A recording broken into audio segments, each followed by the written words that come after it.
kam gare balle kam gare balle kam tampi mado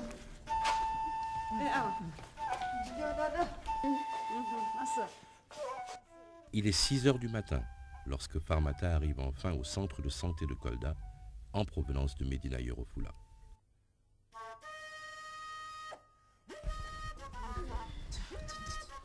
Pas possible de travailler dans cette région. Pas de soins, pas de gynécologue, pas de sage-femme. C'était bien de la rattraper.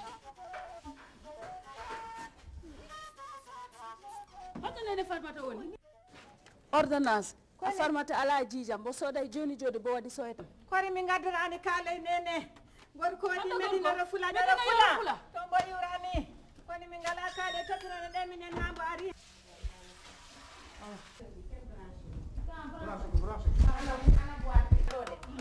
Une heure plus tard, elle accouche d'un joli bébé qu'elle n'aura hélas jamais la chance d'admirer. Farmata vient de décéder des suites d'un accouchement douloureux, conséquence logique de 9 mois d'une grossesse difficile. Ce fardeau était trop lourd à porter pour cette adolescente de 17 ans à peine. Farmata faisait jusque-là partie des 37 000 femmes enceintes que compte chaque année la région de Kolda. Mourir en donnant la vie.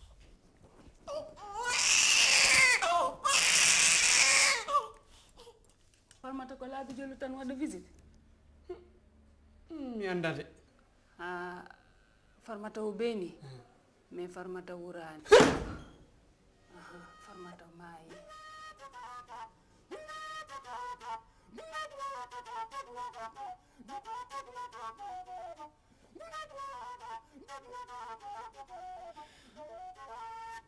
Mio Farmata wurani.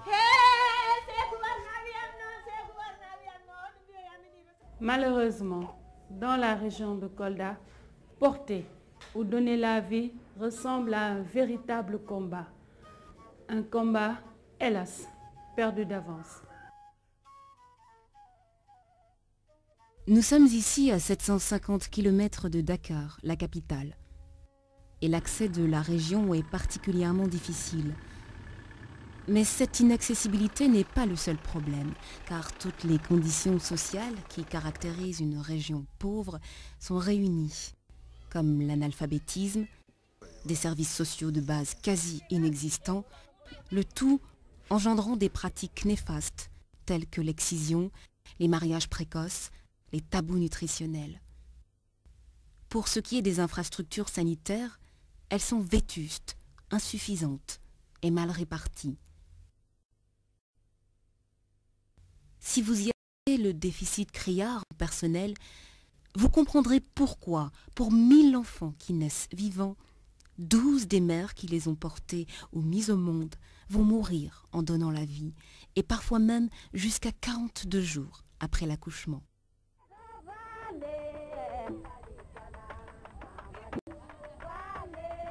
Quel est le parcours de ces femmes qui perdent leur vie en donnant la vie? La vie de femme, Farmata l'a commencé comme la plupart de ses pères, dans la douleur, avec l'excision vers l'âge de 7 ans. C'est une épreuve à l'issue incertaine, puisque la jeune fille peut en mourir ou garder des séquelles invalidantes. Celles qui vont en sortir heureusement indemnes devront faire très tôt le véritable apprentissage de leur vie de femme. Nourrir, entretenir et subvenir aux besoins de la famille. Elles seront mariées entre 12 et 17 ans, avec donc, comme chez Farmata, la possibilité d'une grossesse précoce. Durant cette grossesse, elle continuera à subvenir aux besoins de la famille, y compris les besoins de santé. Dans la plupart des cas, l'homme n'est pas en mesure de prendre en charge correctement la santé de la femme. Ordonnance. Mimi ala kalis. Ala kalis. Et puis tu ne me laisses pas tranquille. Farmata subaka, farmata becek, farmata guddi, farmata. Mi tampi mi mai. Ummodo. Ko hajumara.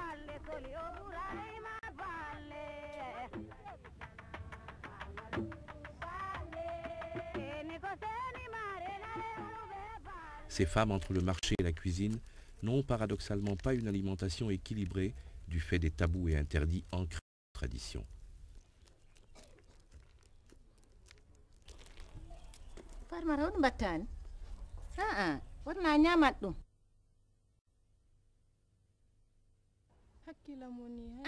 a jibinoyi han ko ɓiɗɗo mumo jibinoytani ɗum wattake warna waɗat ɗum fana mi hokka ma ko moƴƴata e maako hen talkoru ndu haɓɓu ɗum ɗo keeki maɗa ko ɗum nafata ma.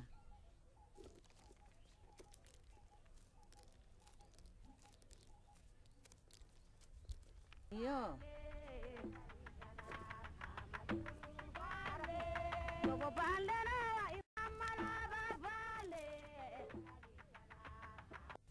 Outre les problèmes socioculturels, le taux élevé de mortalité maternelle est lié à l'insuffisance des infrastructures communautaires, aux difficultés des transports et au mauvais état des routes.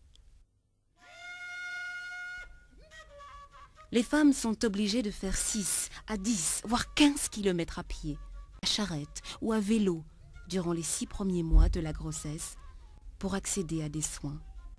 Après cela, vu la distance et ayant honte de revenir car n'ayant pu acheter les médicaments, elles préféreront accoucher dans le secret de leur case, parfois sans aucune assistance.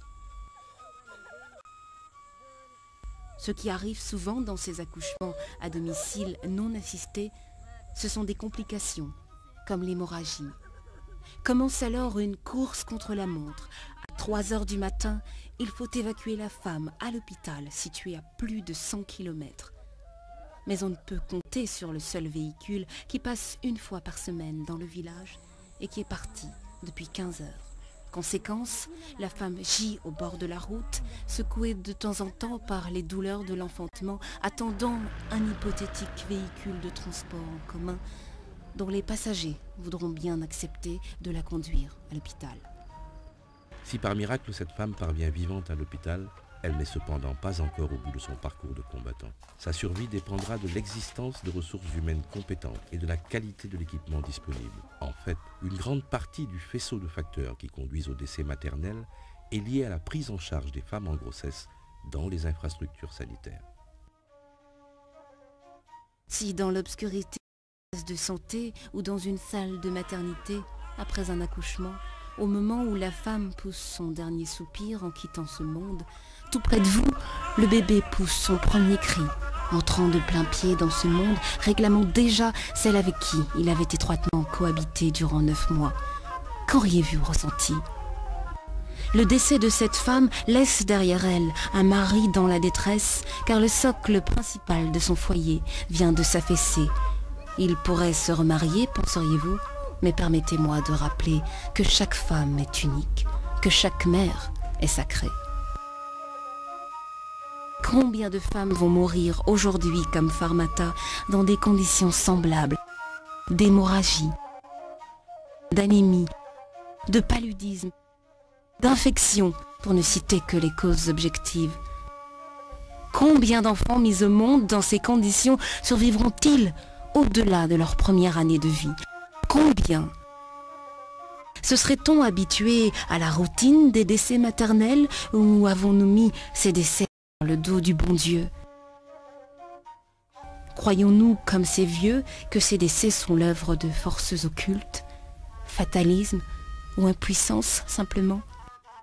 Ces décès journaliers semblent malheureusement devenus si banals dans l'imaginaire collectif qu'ils ne font jamais la une des journaux ou l'objet d'éditions spéciales, au même titre que le cambriolage d'une banque.